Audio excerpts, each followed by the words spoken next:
Para falar sobre isso, vou começar mexendo um pouquinho, talvez, num dos textos que acaba levantando a discussão, que é o que aparece no começo da Bíblia, em Gênesis capítulo 1.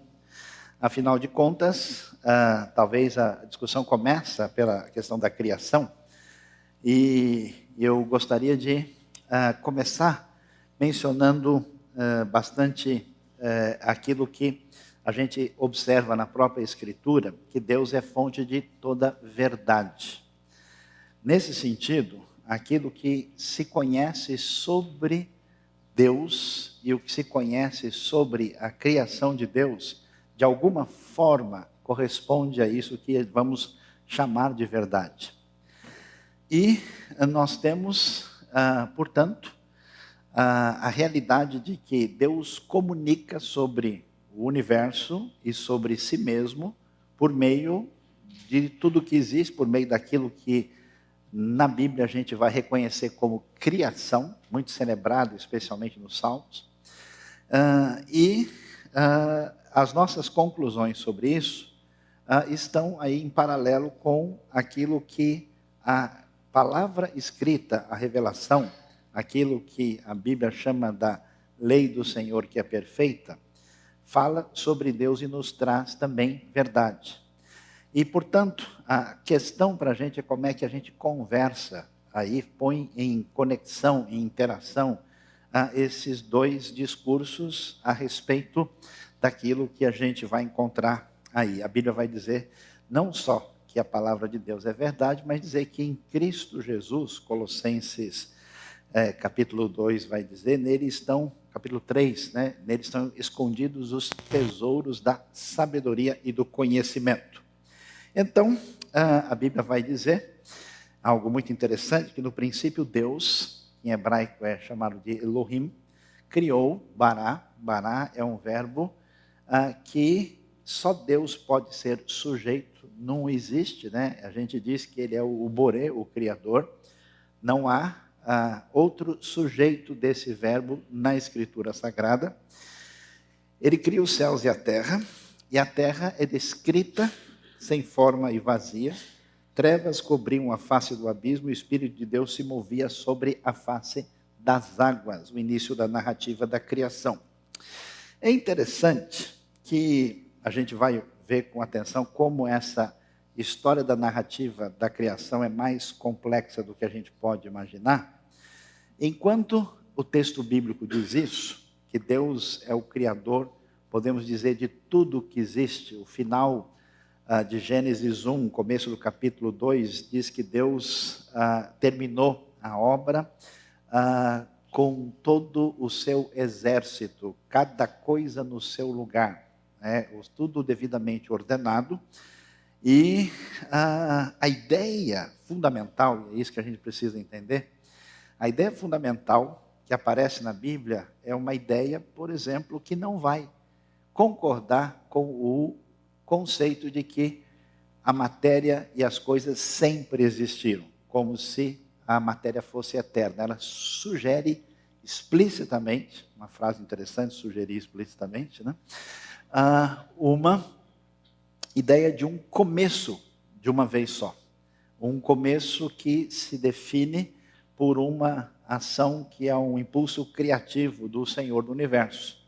E olha que durante muito tempo, a ciência, através dos séculos, tentou moldar aí uma espécie de teoria explicativa sobre a origem do universo. E hoje, depois de tanto progresso, de tanto tudo aquilo que foi estudado desde a física mais antiga, depois a física newtoniana, depois a física pós-Einstein, a gente vai ter hoje uma referência que é aceita pela ciência de modo geral, e que existe uma espécie de origem do universo que tem sintonia com esse paradigma de criação bíblica.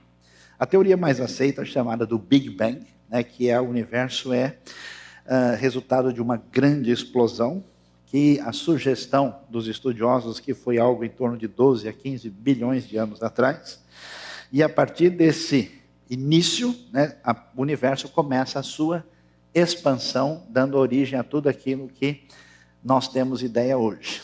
Mesmo que a gente possa discutir, a gente vai tentar isso, o detalhamento dessa teoria e do texto bíblico, a gente vai ver que o ponto de partida de que tudo começou numa espécie de início grandioso, a ideia é paralela. O Big Bang tem sintonia em termos de cosmovisão com a perspectiva bíblica do início de tudo. Porque ou a gente admite que o universo sempre existiu, ou admite que ele teve um começo.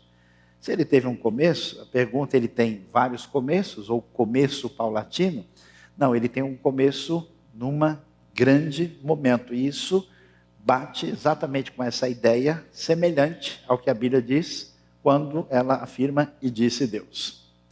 Então, a sugestão é essa, né? Mais ou menos, eu não sei até que ponto essas contas, elas sempre aparecem modificadas de década em década e talvez venham a aparecer mais para frente.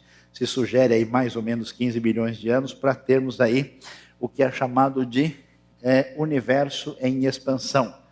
Há uma discussão aí, depois os estudiosos, cientistas vão dizer se o Big Bang será acompanhado de um Big Crunch ou alguma coisa assim, mas essa questão é interessante. Por isso, do ponto de vista da avaliação daquilo que é predominante na ciência hoje, basicamente se diz que além do Big Bang, mais ou menos entre 4 e 5 bilhões de anos atrás, nós temos a formação do planeta Terra. Imagina-se aí, mais ou menos depois de 3 bilhões, origem de vida nos oceanos. É isso aqui. O modelo de avaliação científica que nós temos hoje nos diz: os primeiros vertebrados teriam surgido aí há 500 milhões de anos atrás, os dinossauros, assim ditos, cerca de 200 milhões de anos, teriam sido extintos há 60 milhões de anos, e aí existe a sugestão aí dos chamados hominídeos e humanos que estariam na Terra, os hominídeos, pelo menos alguns, assim dizem, alguns milhões de anos, e o ser humano, como nós o conhecemos de fato, nós temos uma realidade civilizatória que não passa de 20 mil anos. Nós não temos nada além disso que pode ser percebido. Então, quando a gente escuta isso e ouve isso, é importante entender que além de tentar conversar entre o discurso que nós temos sobre a nossa leitura da Bíblia, aquilo que muitas vezes a gente chama de teologia,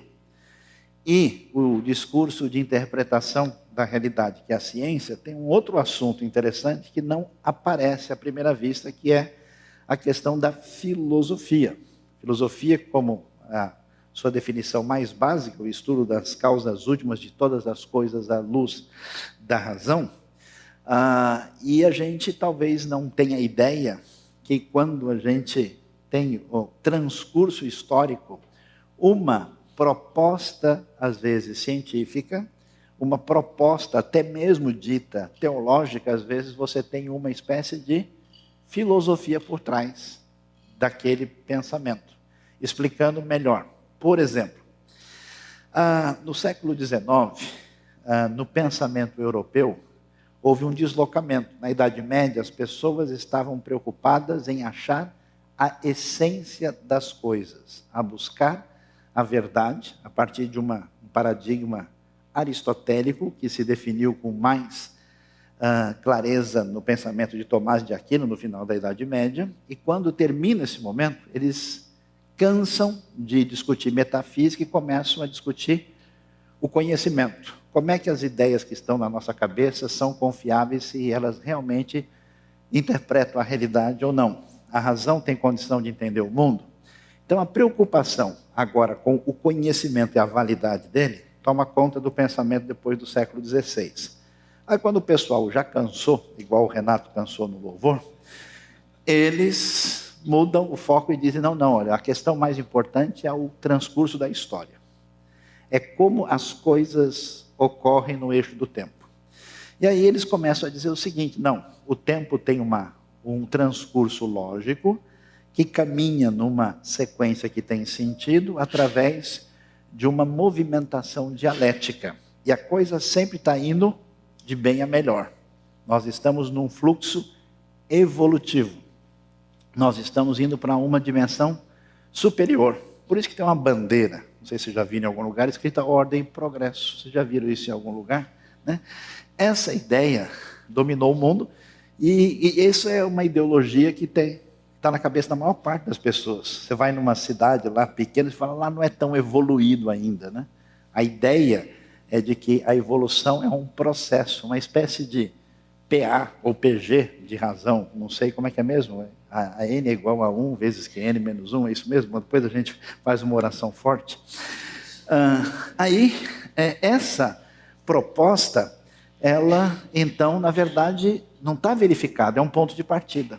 Então, é muita coisa que a gente chama de teologia e muita coisa que a gente chama de ciência, na verdade, tem uma espécie de motor dirigindo o pensamento. Enquanto a filosofia tenta usar só a razão para tentar descobrir princípios que explicam a realidade, a teologia faz uma coisa parecida, mas ela se volta para a revelação divina, para a Escritura, e tenta, à luz da razão, compreender a Escritura para chegar a conclusões válidas sobre Deus, o ser humano e a vida à nossa volta. E aqui é interessante observar, a filosofia é reflexão a partir da razão para entender o mundo. A teologia é uma reflexão também com a razão, levando em consideração a revelação da Escritura. A ciência é outro departamento.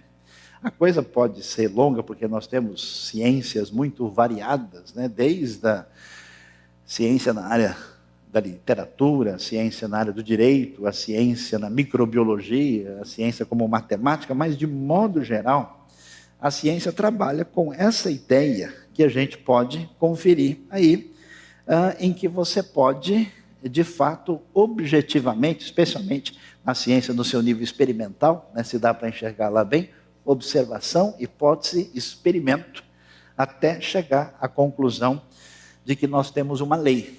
Né? Observa-se um fenômeno e se pode verificar que aquilo é constante dentro do que a gente costumava chamar de condições normais de temperatura e pressão. Muita gente vai precisar de uma oração no final da celebração hoje. E aqui uma coisa interessante. Quando a gente pensa em compreender a criação, é necessário que a gente entenda o papel de cada um. Por quê? Porque tem coisa que não tem nada a ver com a ciência. E tem coisa que não tem nada a ver com os estudos bíblicos e com a teologia. É claro que uma parte da discussão vai ter aí uma sobreposição. Uma parte da discussão vai envolver o mesmo assunto e eles acabam interferindo no outro. Mas veja bem, por exemplo, algumas pessoas me perguntam, então, a arqueologia já provou a existência de Deus? Deus não está enterrado em nenhum lugar da terra de Israel ou de algum lugar do mundo. Ninguém vai achar, né, a unha de Deus em algum lugar lá, falou, está aqui, encontramos. Por quê? Porque a ideia de Deus e certos conceitos teológicos estão fora da possibilidade do que a gente pode chamar de verificação científica. Isso é interessante, porque quando você vai discutir e vai falar sobre argumentos em favor da existência de Deus, ou argumentos que têm a ver com a realidade de Deus, esses argumentos são basicamente lógico-filosóficos ou teológicos. Em muitas questões científicas, você não tem como botar Deus no laboratório e falar, quer ver como ele funciona? Olha aqui, a lei.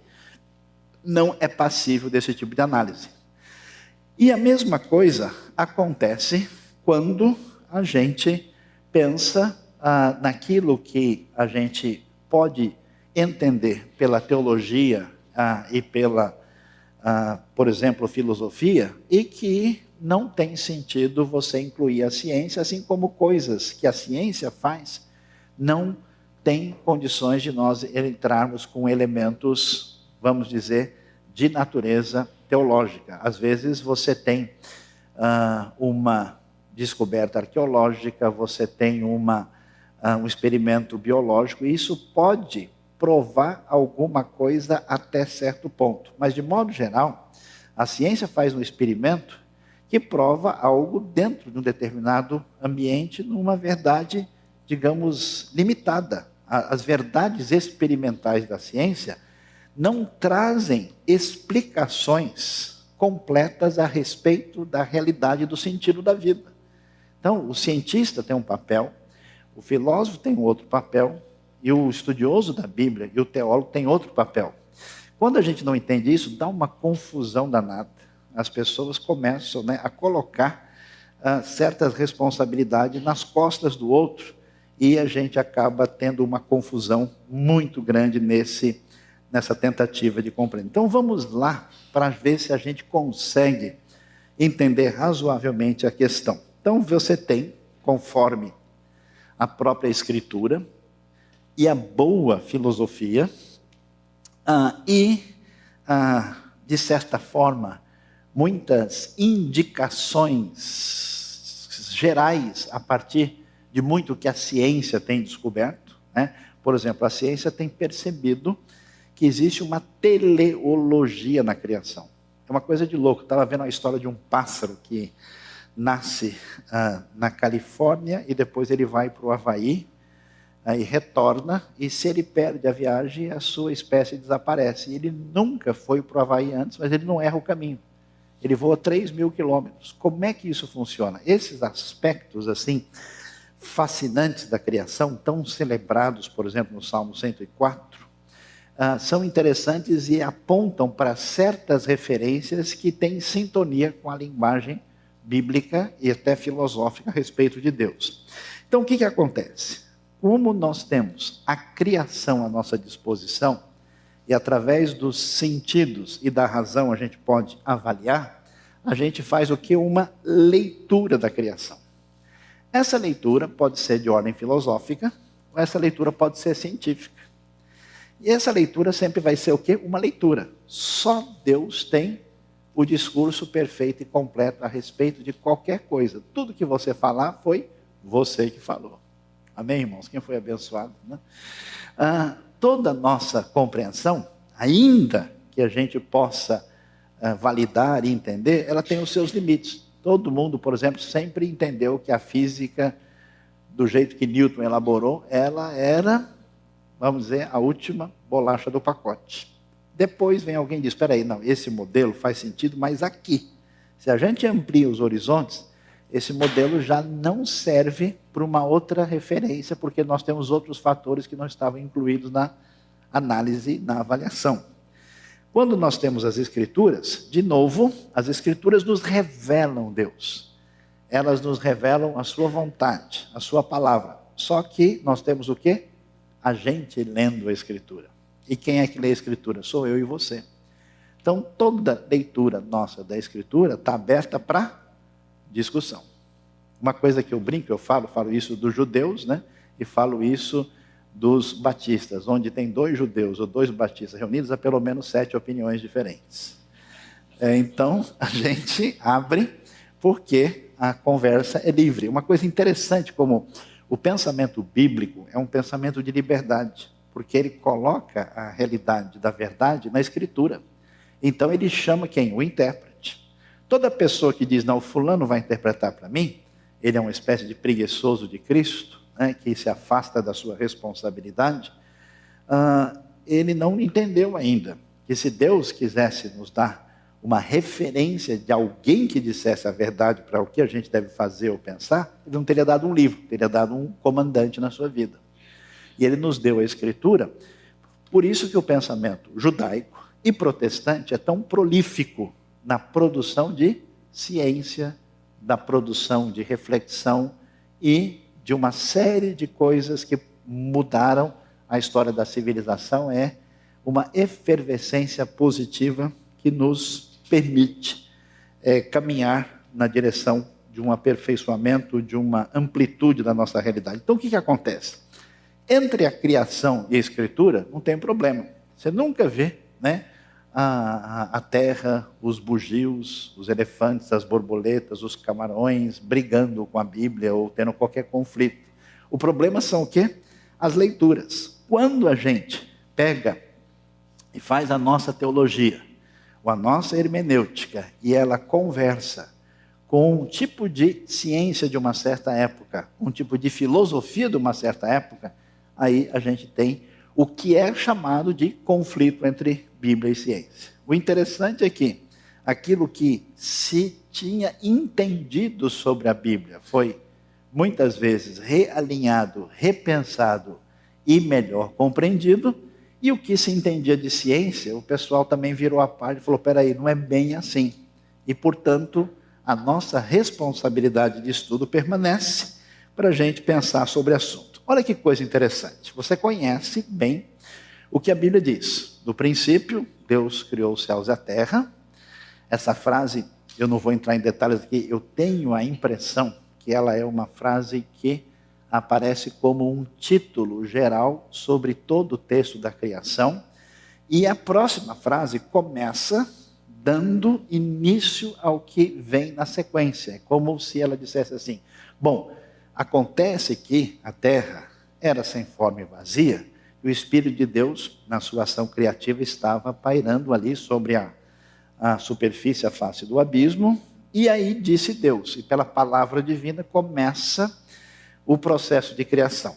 E a gente sabe, tem dia 1, 2, 3, 4, 5, 6, existe uma coisa interessante, tarde e manhã, não é manhã e tarde, está invertido.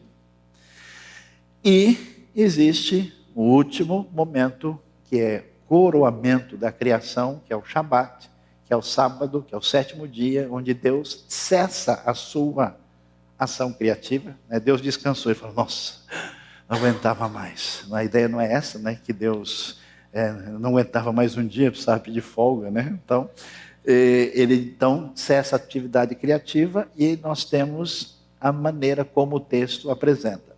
Como foi que as duas conversas entre quem leu a Bíblia e quem leu e quem tentou ler a criação, o que eles tentaram fazer? Olha que coisa interessante. A primeira sugestão foi essa. A teoria do dia era, que até certo ponto hoje já era.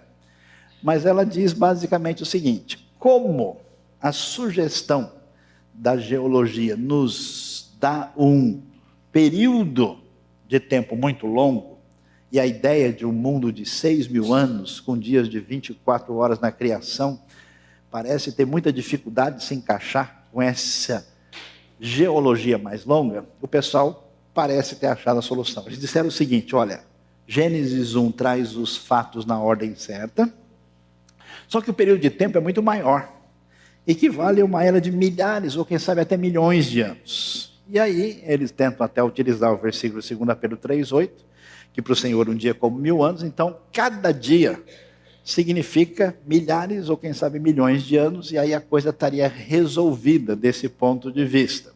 O grande problema é que essa teoria tem algumas dificuldades. Apesar dela tentar sugerir que 6 dias poderiam valer essa quantidade enorme de tempo, o universo teria começado como Big Bang, que seria a criação da luz, quando Deus diz haja luz, e com a expansão dos espaços, outros fatos tiveram sequência.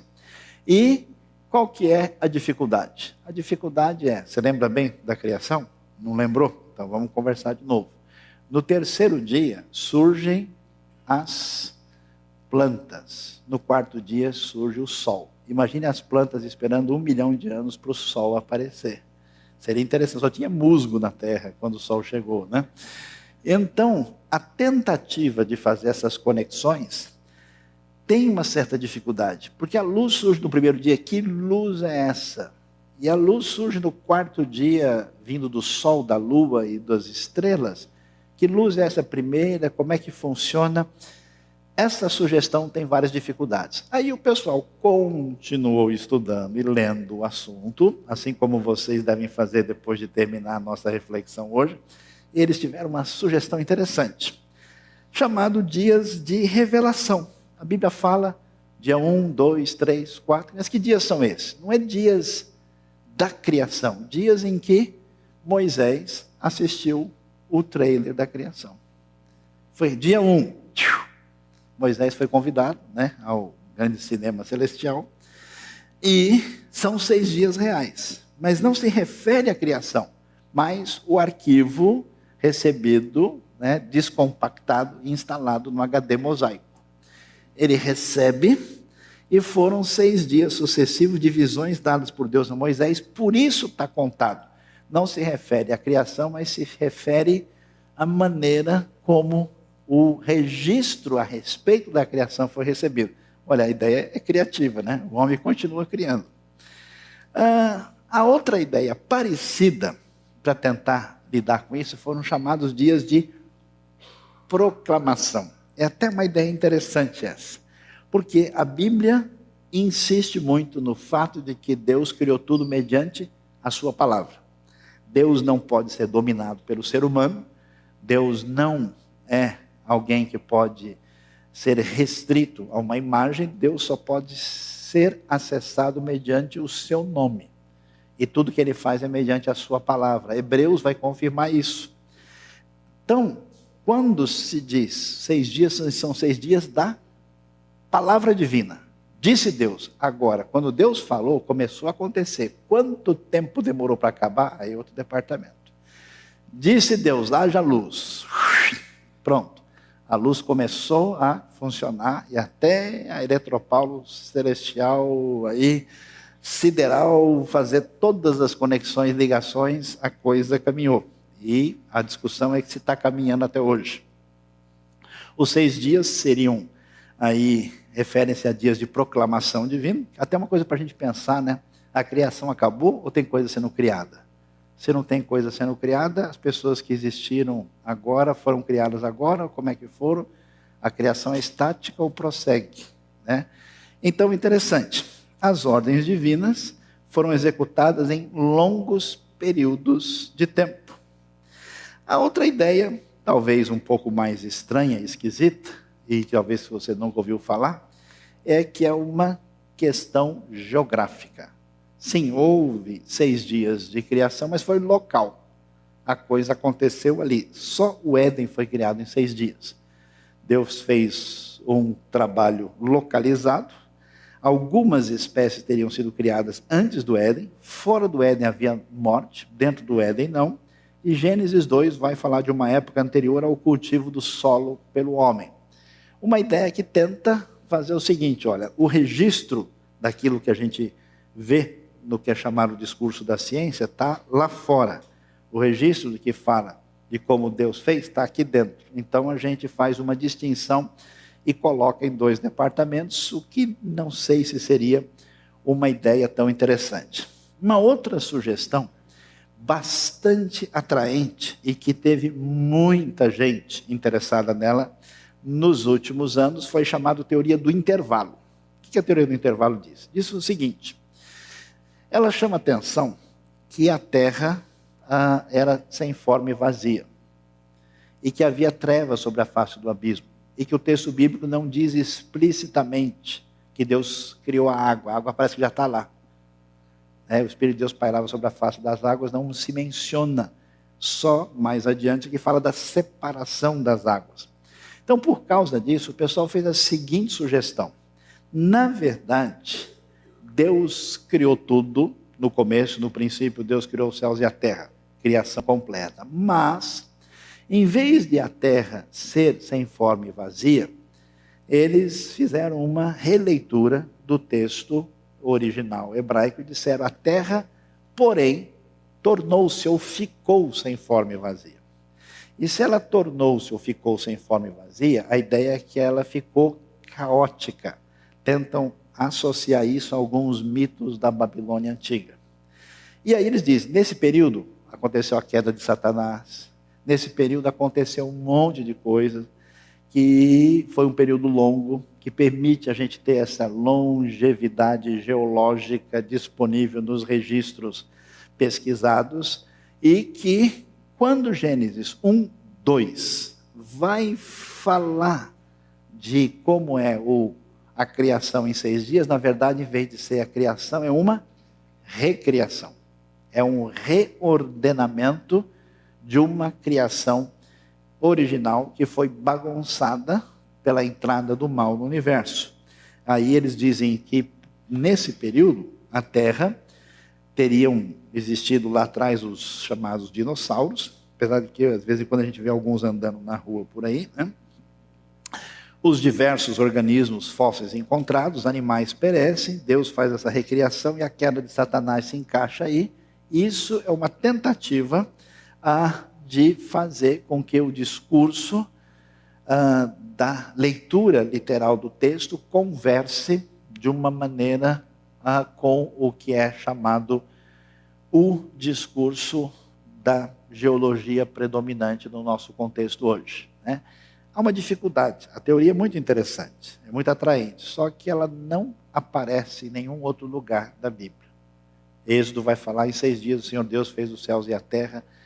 Não existe esse conceito, não aparece. Se isso é tão claro e predominante, era razoável imaginar que em algum outro lugar da Bíblia esse tipo de ideia fosse aventada. Apesar de ser tão interessante, ela tem as suas dificuldades.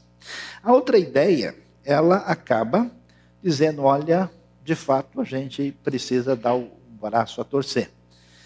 Ela vai entender que a evolução, que a princípio é um conceito filosófico pertinente à filosofia do século XIX, que ela de fato se tornou uma realidade. Aí se discute em que medida os organismos mudam, não mudam, em que proporção, se existe salto, se não existe, tem uma série de discussão, mas se admite a evolução. E aí existe uma série de pensadores que se denominam cristãos e confiantes na Bíblia, que são chamados evolucionistas teístas, dizendo: olha, a evolução darwiniana, ateísta secular, não tem o mínimo sentido, porque ela tenta dizer que o processo é automático e Deus não está presente. Mas alguns, como um homem chamado Teilhard de Chardin, ele vai dizer o seguinte, que a evolução foi a maneira como Deus fez com que a realidade da criação se estabelecesse. Deus estaria, então, na direção desse processo contínuo de evolução. E, claro, diante disso, Gênesis 1 tem verdades teológicas, verdades morais, verdades importantes, mas é apenas um relato simbólico. O que, claro, causa uma série de dificuldades, né? Quando a gente lê sobre queda, entrada do pecado, isso com a mesma ideia de evolução, a gente lê o texto de Romanos, capítulo 5, sobre a entrada do pecado no mundo. A ligação com a teoria evolutiva tem uma série de desafios. E ela enfatiza esse aspecto teleológico da natureza. E, finalmente, está vendo só? Você está desafiado a criar mais uma leitura no final da nossa reflexão. Surge o que é chamado de leitura literária. E vai dizer o seguinte: Gênesis 1 não é um discurso científico. E aí uma coisa importante. Preste atenção. Você nasceu no mundo ocidental, no século 20 ou 21, não vamos entrar em detalhes aqui sobre isso agora, né? E você acabou estudando, né, e lendo o mundo a partir da referência que você recebeu. Só que uma pessoa no Israel antigo, nos tempos bíblicos, pensava de maneira completamente diferente. O discurso não foi escrito nem no Ocidente, nem numa cultura greco-romana, e nem com perspectivas que a gente tem. Qual que é o problema de ler o texto bíblico? Você perguntar para ele o que ele não quer responder e não escutar o que ele está tentando te ensinar. Então, nesse sentido, primeira coisa, Gênesis 1 não é um discurso científico. Senão a Bíblia dizia: no princípio era o átomo do hidrogênio. Primeiro uma partícula, né, de meson que explodiu, houve uma fissão nuclear. Não, ele não vai. Ele vai falar sobre Deus de uma maneira que qualquer pastor de rebanhos no antigo Israel conseguia entender e receber seu ensino. Apesar de não ser um discurso científico, a gente vê que o texto é bem organizadinho, é muito arrumado. Ele é literariamente organizado. E não dá para a gente tentar forçar, incluir no texto, que é o que geralmente muita gente faz, né? Tentar dar um jeito de botar a última interpretação científica sobre um assunto ou outro dentro do texto para ver se encaixa lá. Às vezes o texto não está nem preocupado com isso.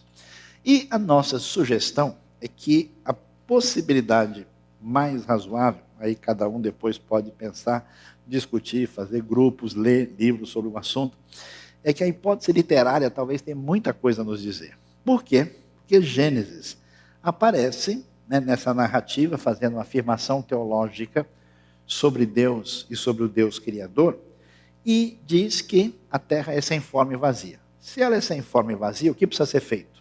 Dar forma e preencher.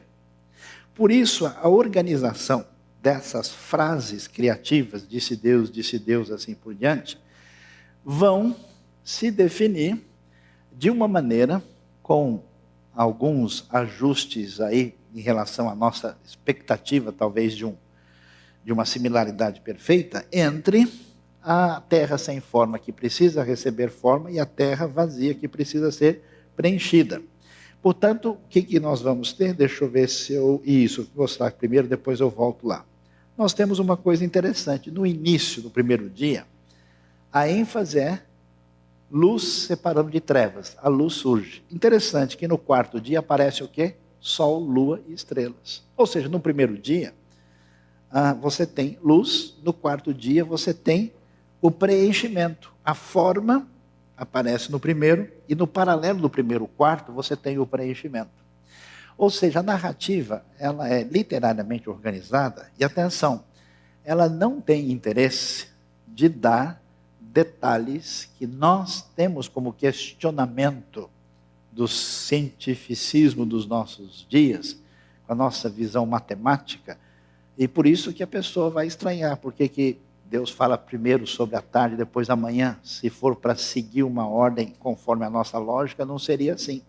No segundo dia, os céus aparecem aí, dividindo águas que estão em cima e águas que estão embaixo. Aparece o firmamento, que é chamado de raquia. As águas que tem embaixo costumam ter os bichos da água, que são os peixes e tudo que habita lá. E as águas que estão lá em cima, e de vez em quando você vê elas descerem aqui em São Paulo e causar uma série de problemas, você tem todo bicho que voa, que são as aves e todos os animais alados. No dia 3, surge a separação de mares da terra, e abaixar a terra seca. E o que surge? Animais e homens. Então você percebe que, apesar da gente poder discutir o assunto, o que nós temos é um quadro literário montado direitinho, mostrando para a gente algumas coisas importantes, que Deus criou tudo de forma ordenada, que nada tem origem fora da criação de Deus, e, portanto, Gênesis tem mais intenção de explicar por que o universo e o ser humano foi criado, do que nos explicar como ele foi criado. Isso, com certeza, é departamento da ciência. A ciência pode estudar para saber como é que foram os processos exatos. O que eu quero dizer com isso, que a leitura mais sóbria do texto vai mostrar para a gente que grande parte da briga e da discussão entre os dois, no fundo, não faz muito sentido. Portanto, é importante observar algumas coisas, que a linguagem de Gênesis é fenomenológica, ela discute, mostra as coisas como elas aparecem perante os nossos olhos. Ela não é uma linguagem filosófica ou científica. Ela é complexa. Existe uma realidade histórica? Existe. Mas, por exemplo, você lê a história de Adão e Eva. Como é que a gente consegue detalhar em que medida tudo que a Bíblia fala sobre Adão e Eva é mais literal ou mais simbólico? A gente não sabe. O que o texto diz? Com o suor do teu rosto comerás o teu pão. Você põe o pão aqui, deixa cair o suor e come. É isso que o texto está dizendo? Seguramente não. O texto tem um núcleo histórico, o texto tem poesia. Eu estava lendo um artigo recente sobre a questão literária de Gênesis de 1 a 3, e sempre o pessoal tentava dizer, olha, o que tem em Israel parece que tem no Egito, o que tem em Israel parece que tem na Babilônia. E alguns estudos recentes, corretamente, estão dizendo para a gente o seguinte, o que tem em Israel é único. Não tem nada exatamente desse jeito. De alguma maneira, tem uma sintonia com a realidade à sua volta, mas é um gênero particular, próprio. É interessante tentar escutar o que o texto quer dizer.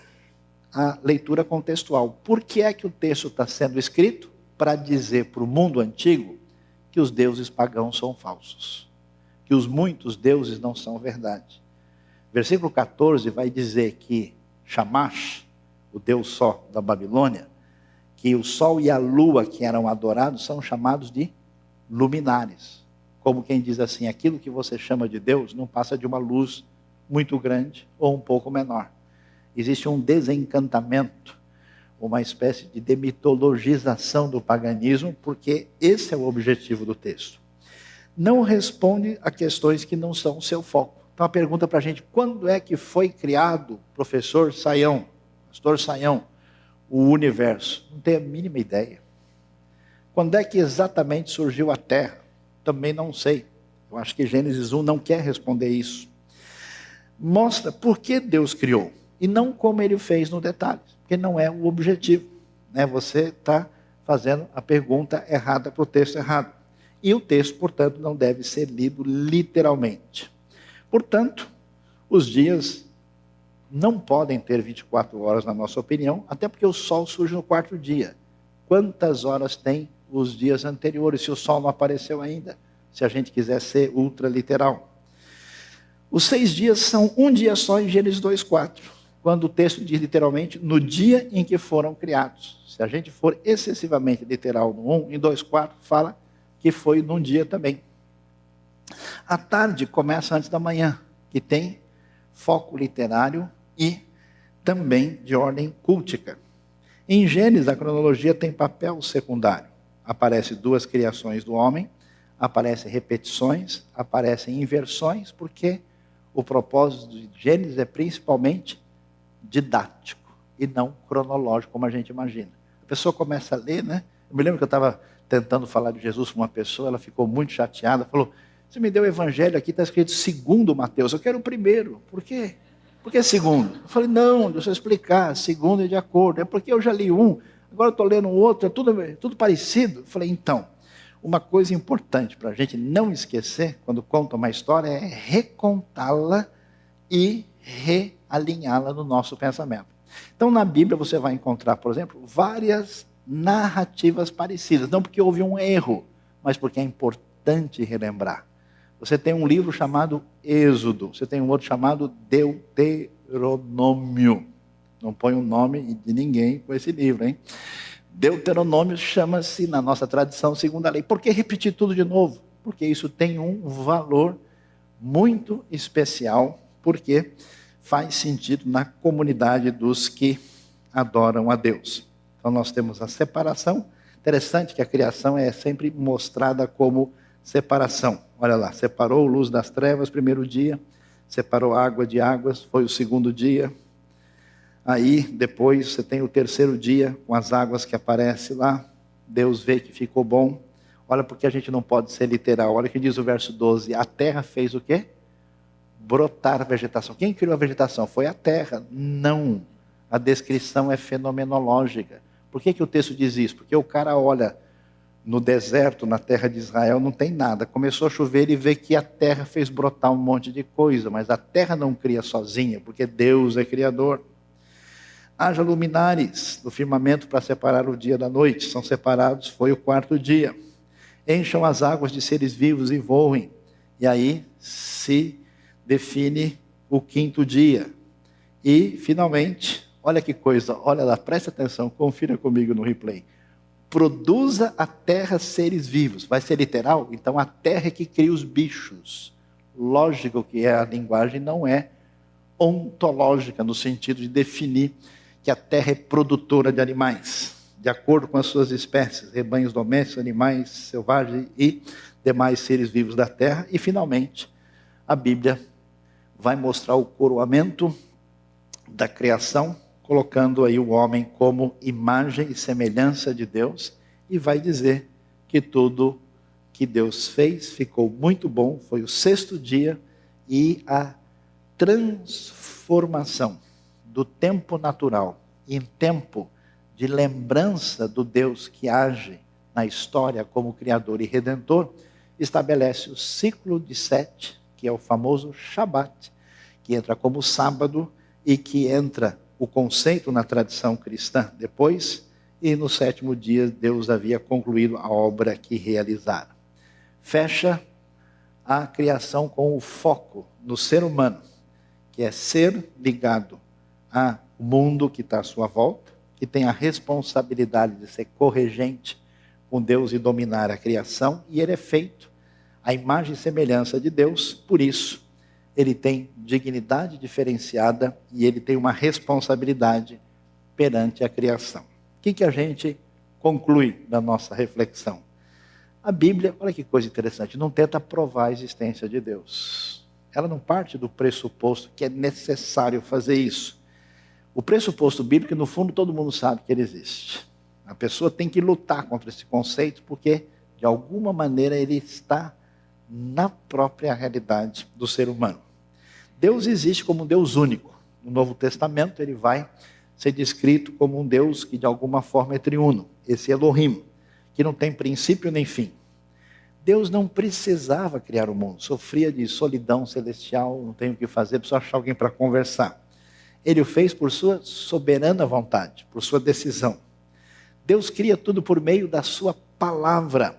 Ele cria, e isso é muito valioso.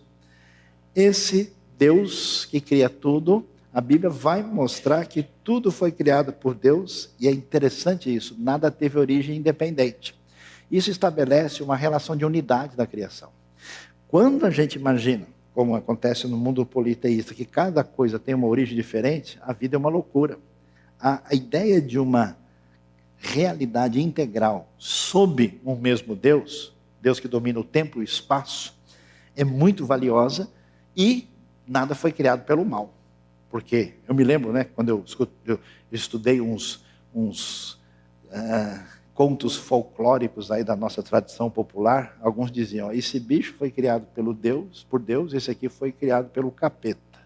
Esse aqui é do bem, esse aqui é do mal. Imagina se fosse um negócio desse jeito. A Bíblia diz que o mal não tem razão de criação em nada. Tudo teve princípio. A matéria não é autoexistente. Ela não corresponde ao que é o divino. A obra de Deus possui ordem e harmonia. Deus cria tudo a partir do nada, não existe uma referência anterior. O universo criado mostra a glória e o poder de Deus, e o homem é criado à imagem de Deus e a coroa da criação. A criação é distinta de Deus, porém sempre dependente de Deus na Bíblia. Deus criou o universo para revelar sua glória. Se a gente entender direito a Bíblia, compreendendo o contexto, compreendendo os limites daquela declaração, compreendendo a aplicação delas, não acredito que venhamos ter qualquer conflito definitivo entre a leitura saudável e adequada da Escritura e a ciência. Há uma convivência completamente razoável entre os dois discursos. As teorias seculares, as teorias que têm pontos de partida, que são pontos de partida, às vezes, ideológicos, até teológicos ou filosóficos, que ele parte de um ponto de partida contra a ideia bíblica, ele vai bater lá na frente, que já saiu batendo aqui embaixo. Já é uma outra referência. Então o que existe, na verdade, é conflito ideológico. O que existe é um conflito de pressupostos. Essas teorias, que, por exemplo, que incluem seguramente o evolucionismo ateu, são incompatíveis com a fé na Bíblia. A gente não dá uma ideia também de que a pessoa pode acreditar em qualquer negócio que no fim ele dá um jeito de juntar com o Salmo 23 e todos viverão felizes para sempre. A coisa não funciona assim. Que Deus abençoe não só o nosso coração, mas o nosso cérebro também, a nossa mente, e que a gente celebre essa criação. Deus viu tudo que tinha feito e tudo havia ficado muito bom. Amém?